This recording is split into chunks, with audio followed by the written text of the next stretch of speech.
Bueno, en la clase de hoy vamos a desarrollar la primera parte del tema Estadística Química, que corresponde a la unidad 1 del programa de la materia que ustedes tienen disponible en el aula virtual. Los contenidos de este tema, Estadística en Química Analítica, están en el libro de la materia entre las páginas 1 y 18. En el laboratorio analítico se trabaja con una muestra tomada de un conjunto mayor llamado población, que puede ser finita o infinita. Por ejemplo, si se quiere conocer la concentración de un compuesto contaminante, como puede ser el arsénico, en el agua de un canal, se toma una porción con una técnica adecuada de muestreo para su análisis. Otro ejemplo es el caso de una citrícola que compra un lote de un producto, como puede ser bicarbonato de sodio, y para controlar la pureza se analiza solamente una porción de ese lote, por ejemplo, de 1 kilo. La muestra debe ser representativa, o sea, tener las características relevantes de la población. Otro concepto a definir es el de variable, o sea, lo que se está midiendo. Las variables pueden ser continuas, que son las que toman cualquier valor entre dos valores.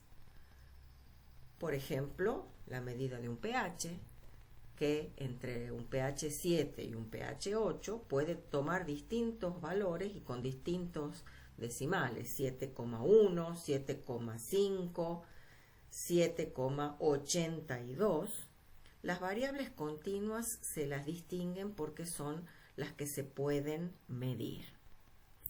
Por otro lado están las variables discontinuas, que son las que se cuentan, o sea, toman números enteros. Por ejemplo, el recuento de glóbulos rojos o el recuento de colonias en un cultivo. Y ya entrando a la química analítica, puede ser la tasa de cuentas de una muestra radiactiva, que esto lo vamos a ver con más detalle en la última unidad del programa. En el caso que toma un solo valor dado, se llama constante. Y también se pueden definir atributos que están relacionados a cualidades o propiedades.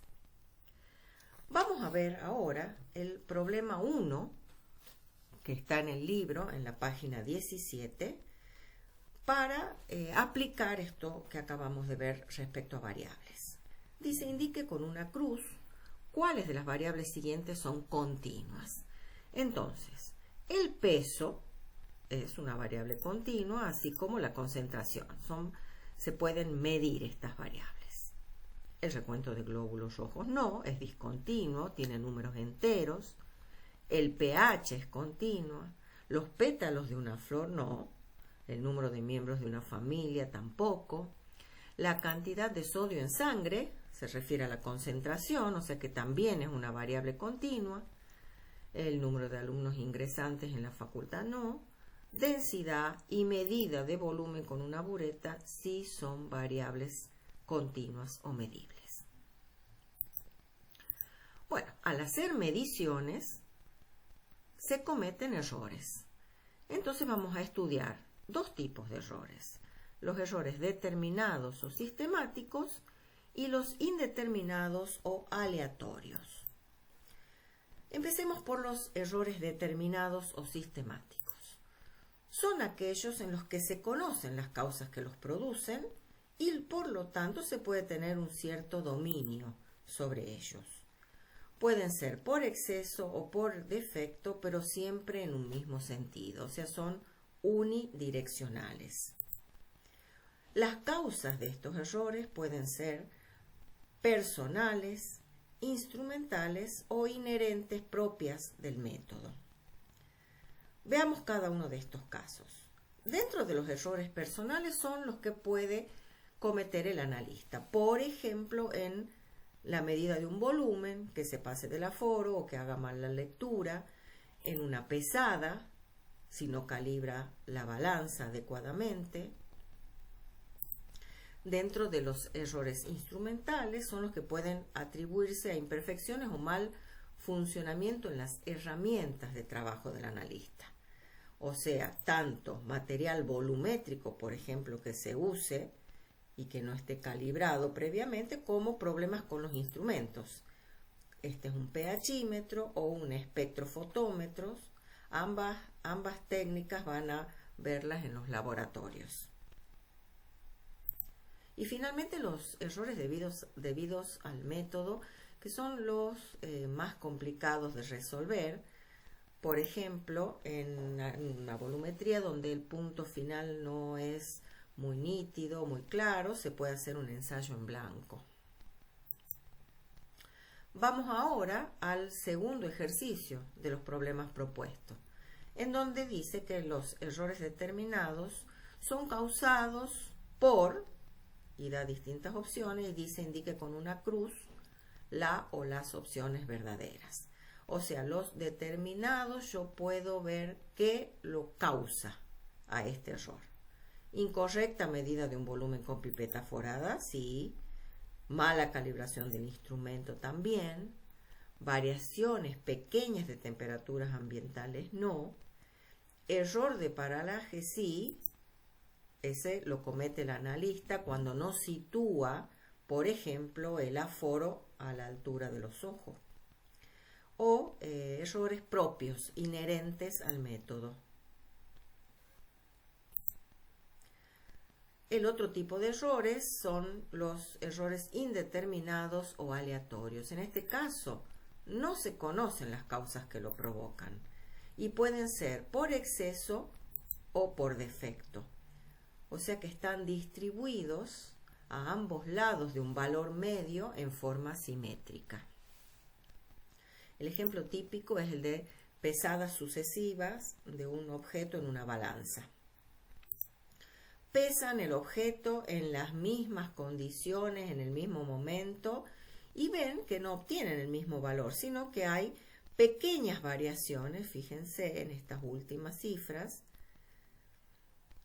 Eso se debe a lo que es denominado el error indeterminado o aleatorio. Es una variación que yo no puedo definir qué la ha causado, y son pequeñas variaciones. Por ejemplo, si hago una quinta pesada y obtengo este valor que es bastante más elevado, podría pensar que ahí ha habido un error sistemático. Entonces, resumiendo, los errores aleatorios están relacionados a lo que definiremos como precisión, o sea, dispersión de datos. Aquí, en estos cuatro blancos, se puede ver claramente este concepto, en donde aquí en el primero los datos tienen poca dispersión, o sea, tienen buena precisión, al igual que en este caso. En cambio, en estos dos hay dispersión de datos. Por otro lado, los errores sistemáticos están relacionados a lo que denominaremos sesgo. En este caso es cuánto se aleja del centro, que podríamos tomar como el valor verdadero de la medida. Entonces aquí está alejado, tiene sesgo, en cambio aquí no. En este caso, aquí tiene menor sesgo que en este caso. Ya vamos a desarrollar más adelante entonces estos dos conceptos. Empezamos por precisión y su definición. Es el grado de concordancia entre varios resultados obtenidos al aplicar el mismo método repetidas veces en las mismas condiciones. Entonces, por ejemplo, vamos a determinar la concentración de hierro en agua.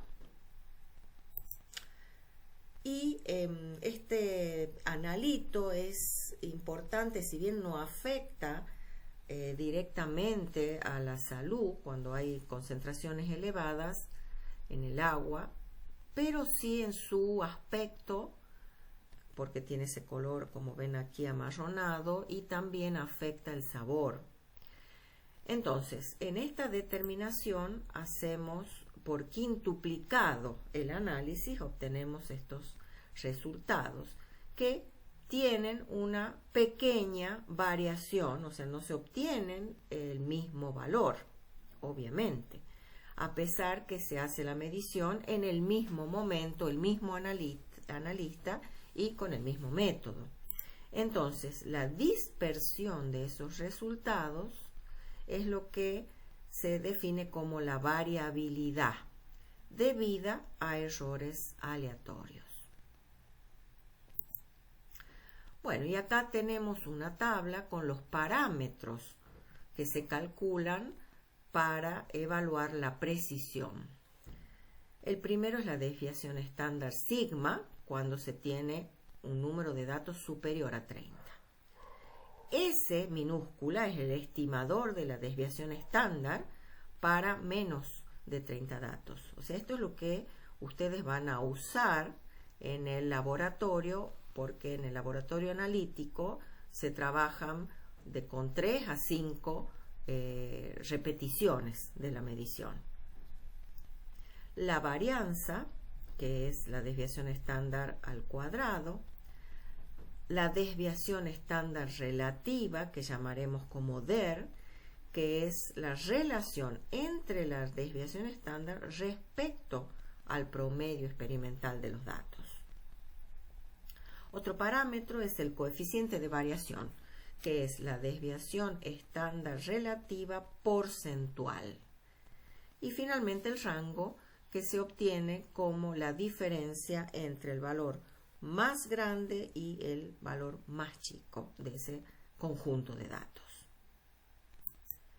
Entonces vamos a ver un ejemplo de aplicación retomando las concentraciones de hierro en agua expresadas en miligramos por litro. El promedio, eso ya saben calcular, es la suma de todos los datos dividido en el número de datos, que en este caso da 0,43. Entonces, vamos a calcular estos distintos, lo que hemos visto, parámetros de dispersión. Bueno, en primer caso, como tenemos solamente 5 valores, calculamos el estimador de la desviación estándar, que ustedes van a hablar como si fuera directamente desviación estándar. Aplican esta fórmula: la raíz cuadrada de la suma de los cuadrados de la diferencia de x sub i menos x promedio dividido en n menos 1. Entonces, x sub i es cada valor menos el promedio, o sea, 0,37 menos 0,43, 0,47 menos 0,43, cada valor restado el promedio. A esas diferencias se las eleva al cuadrado y se las suma, dividido en el número de datos menos 1. Y me da un número con muchas cifras decimales. ¿Cómo van a hacer ustedes? Van a redondear respetando los decimales de los datos. O sea, acá tienen 2 decimales, van a redondear a la segunda decimal. O sea, quitan el 6, que es mayor que 5, queda 0,05. Y esta desviación estándar tiene las mismas unidades que las mediciones. También pedía la varianza, la desviación estándar al cuadrado. En este caso, van a tomar 2 cifras significativas. Fíjense que en el segundo decimal todavía no tienen una cifra significativa porque es 0. Entonces toman las dos primeras cifras significativas. Y lo mismo van a hacer con la desviación estándar relativa. Dividen el valor de la desviación estándar respecto al valor promedio y van a redondear mientras puedan, ¿no es cierto?, a 2 decimales.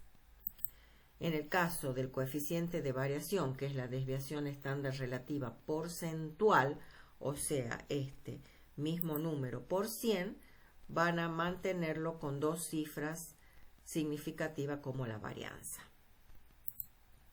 Y el último parámetro de precisión es el rango.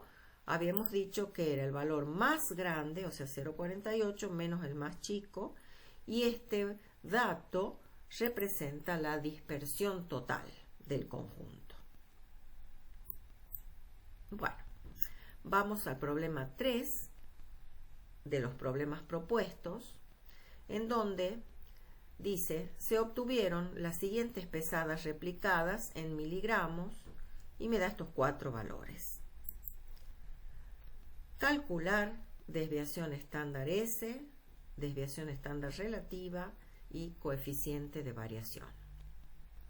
En este caso, ustedes ya pueden aplicar el modo estadístico en la calculadora para hacer estos cálculos.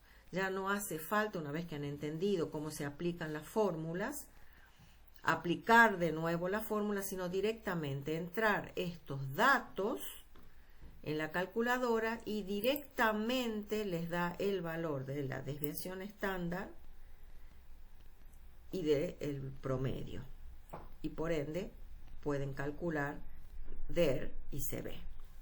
Entonces, para ustedes poder hacer este cálculo directamente con la calculadora, tienen un tutorial en el aula virtual de manejo de distintos modelos de calculadoras paso a paso. E inclusive hay un video también explicativo de cómo se hace este procedimiento. Entonces, obtienen un valor de S, insisto, con la misma cantidad de decimales que los datos, o sea, acá me indica que hay una variación en la primera decimal de 7 unidades en esto. La desviación estándar relativa se la tienen que calcular ustedes con el valor obtenido de S y dividido en el promedio, que también lo obtienen directamente de la calculadora. Y acá decíamos que íbamos a mantener dos cifras significativas y el coeficiente de variación lo mismo. Este valor por 100 manteniendo dos significativas. Bueno, y ahora se puede hacer una comparación de precisiones de dos métodos diferentes. Por ejemplo, la determinación de calcio por un método y la determinación de glucosa. Entonces, ustedes tienen un valor promedio experimental de 10 miligramos por decilitro con una desviación estándar de 0,5. Y en la glucosa tienen un promedio de 90 y una desviación estándar de 3. Haciéndose una inspección visual, podríamos decir que la determinación de calcio tiene menor desviación. Pero realmente para poder hacer una comparación entre ambos, lo que hay que hacer es calcular el coeficiente de variación, o sea, la desviación estándar relativa, S sobre X raya, porcentual. Y si lo mismo se hace para la glucosa, vemos que tenemos el valor de 3 dividido en 90% y me da 3,3%. O sea que realmente para poder comparar las precisiones hay que usar el CB y queda claramente establecido que la determinación de calcio tiene un 5% de CB. En cambio, la de glucosa tiene un valor menor de CB. Bueno, vamos a el otro concepto que habíamos definido del sesgo, que estaba relacionado a los errores sistemáticos. Entonces, ¿cómo se define el sesgo? Como la diferencia entre el valor promedio obtenido experimentalmente y el valor de referencia que es considerado como verdadero. Acá en este dibujo se representa si este es el valor verdadero y este es el resultado de un ensayo, un valor promedio de varias repeticiones de un ensayo, cuánto se aleja de este valor verdadero es lo que representa el sesgo. Para esto tengo que conocer este valor verdadero. ¿Y qué es ese valor verdadero? Para poder conocerlo tenemos que disponer de un material de referencia certificado, es decir, un material similar al que estamos analizando, pero en ese se conoce exactamente el parámetro que se quiere determinar. O sea, este es un material que se compra y que ha sido exhaustivamente analizado y viene con un certificado en donde indica la concentración del analito que se espera. Bueno, y para obtener un valor de sesgo se calcula el error absoluto, entonces esta es la diferencia entre el X raya menos ese valor de referencia, o también el error relativo porcentual, o sea, esa diferencia respecto al valor de referencia por 100. Tienen en el libro ejemplos de cálculo de error absoluto y relativo para la determinación del ácido acético con un valor promedio y un valor de referencia, y la diferencia entre ambos da un valor de 0,01, y lo mismo para el azufre. Entonces acá podríamos decir que ambas determinaciones tienen el mismo error. Bueno, para poder comparar lo mismo que hacíamos con las precisiones, se hace en este caso calculando errores relativos porcentuales. Entonces, ese error absoluto respecto a la medida por 100 me da este error relativo. Y en este caso, el mismo error absoluto, pero respecto a un valor de referencia que es mucho más chico, entonces en este caso me da un error relativo porcentual muy superior. Volvemos a los problemas propuestos. En el ejercicio 4 les pide calcular el error absoluto y el error relativo porcentual. Les da el promedio de análisis 36,97 y el valor de referencia. Es tan sencillo como hacer la diferencia entre ambos. Es una diferencia en valor absoluto. El signo solo me indica si es por exceso o por defecto ese error. Y el error relativo porcentual como el absoluto sobre el valor de referencia por 100. Pero además en este ejercicio me pide el error relativo en partes por 1000. O sea, esto es por 100. Si fuera por 1000, me da de 2,4 por 1000. O sea, multiplicado 10 veces más. ¿Qué pasa si no se dispone de ese material de referencia certificado que se compra y que es caro? Entonces, ¿cómo se procede en el laboratorio analítico? Se agrega una cantidad conocida de analito de una solución estándar de concentración conocida y se mide. Entonces, se calcula lo que se define como recuperación, que es el valor obtenido de la medición sobre el valor conocido por 100. Supongamos que se le agregan 5 ppm del analito y al hacer el método, el análisis, se obtiene un valor de 4,8. Entonces la recuperación es 4,8 dividido en 5 por 100. Y ese es el dato de recuperación. Bueno, y finalmente definiremos exactitud como el grado de concordancia entre el resultado de un ensayo y el valor considerado verdadero o de referencia. Y en este caso, la exactitud abarca el error total, o sea, la suma de errores aleatorios y de errores sistemáticos. El error aleatorio relacionado a la precisión y a parámetros como el S, DER y el CB, y los errores sistemáticos relacionados al sesgo, que se evalúan a través del cálculo del error absoluto o del error relativo. Ustedes van a encontrar en muchas bibliografías en donde toman como que la exactitud directamente es el sesgo.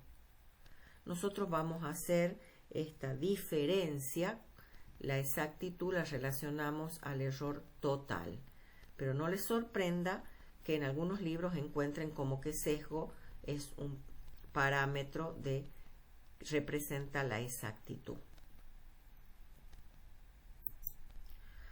Bueno, entonces, la magnitud, volviendo a errores aleatorios, la frecuencia y magnitud de estos errores se pueden representar a través de una curva de distribución normal que tiene este aspecto. La famosa campana de Gauss, que es una curva simétrica alrededor de la media aritmética poblacional mu.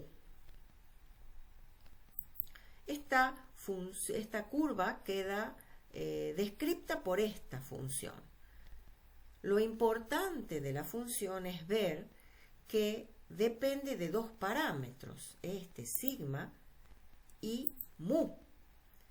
Mu, ya hemos dicho, media aritmética poblacional, y sigma es la desviación estándar poblacional. O sea, acá estamos hablando de un número de datos grandes. Bueno, entonces, la curva de Gauss queda definida por mu y por sigma. Mu representa la altura máxima de la curva y es una medida de posición. Sigma, en cambio, expresa el ancho de la curva y es una medida de dispersión. Eso se puede ver bien en estas dos representaciones, la curva A y la curva B.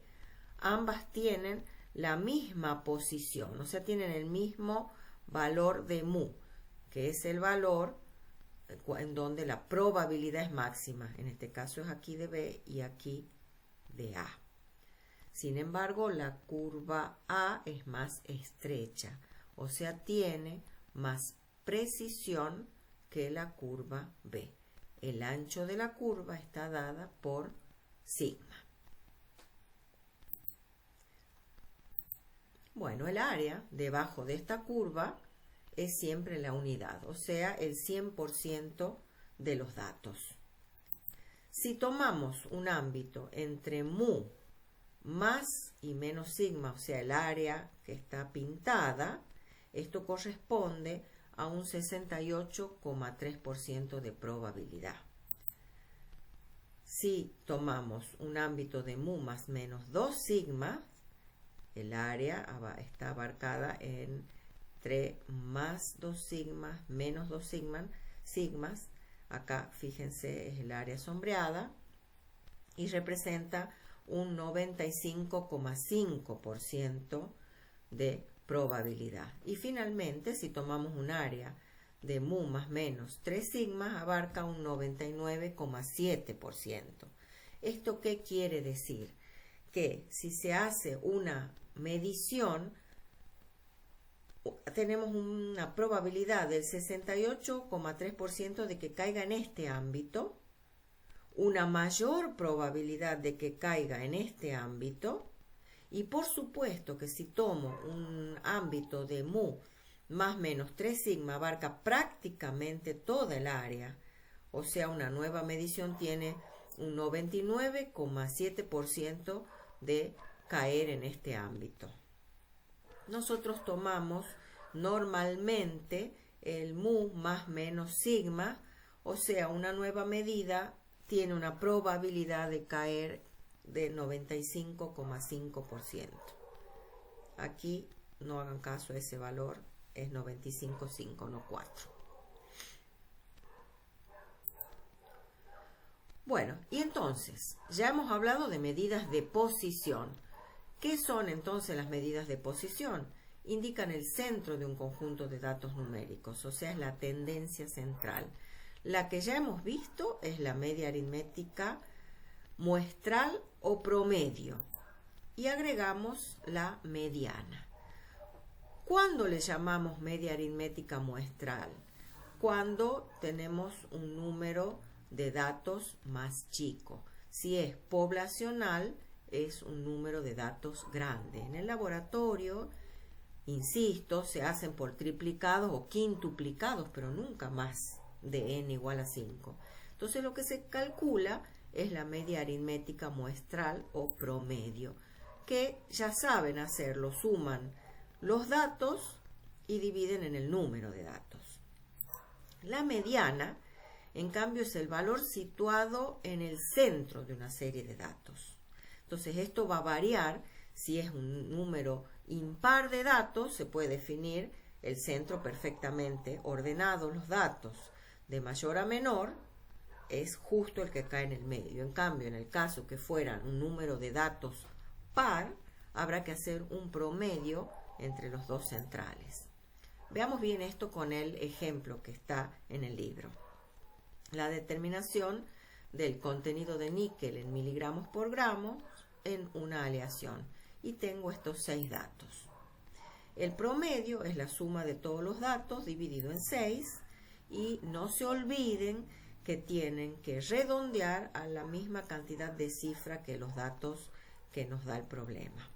O sea, aquí elimino el 8, entonces aquí se aumenta, como es mayor que 5, se aumenta a 1. ¿Y cómo calculo la mediana de ese conjunto de datos? Se los ordena de mayor a menor en este caso y veo cuál cae en el centro. Como es un número par, no tengo justo en el centro un dato, sino tengo que hacer un promedio entre estos dos valores centrales. Y lo mismo, redondear a la misma cantidad de cifras.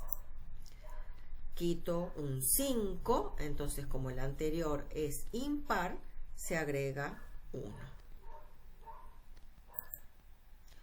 Volvemos a los problemas. El punto 5 pide calcular el promedio y la desviación estándar de estos 3 datos. Entonces ustedes pueden cargar los datos en la calculadora, en el modo estadística, y directamente les da el promedio. Lo mismo con la desviación estándar. Con esto terminamos la primera parte de esta clase de estadística.